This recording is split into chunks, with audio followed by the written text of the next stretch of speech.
माझी प्रत्येक नवतरुण युवकांना आता विनंती असेल, दादांनो, राजकीय क्षेत्रामध्ये उतरत असताना एक गोष्ट नक्की लक्षामध्ये ठेवली पाहिजे की राजकारण करत असताना आपण 90% समाजकारण केलं पाहिजे आणि त्यातील फक्त 10% राजकारण केलं पाहिजे.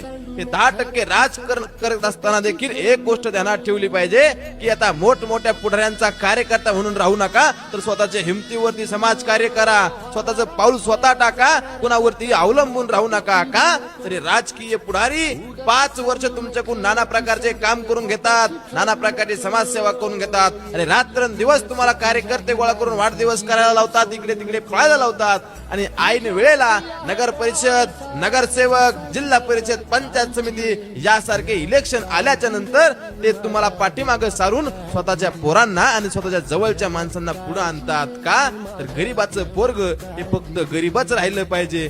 जर गरीबाचं पोरग राजकारणात मोठं झालं तर आपल्या पाठीमागे आपल्या सतरांजा कोण उचलीन, आपल्या पोरांच्या गाड्या मागे गाड्या घेऊन कोण पळन. म्हणून गरीबाच्या पोरांनी आता राजकारणात उतरत असताना स्वतःच्या हिमतीवरती उतरलं पाहिजे आणि गोर गरीब जनतेने देखील आता या गरीबांच्याच पोरांना साथ दिली पाहिजे. गड्या हो देवा काळजी रे, माझ्या देवा काळजी रे.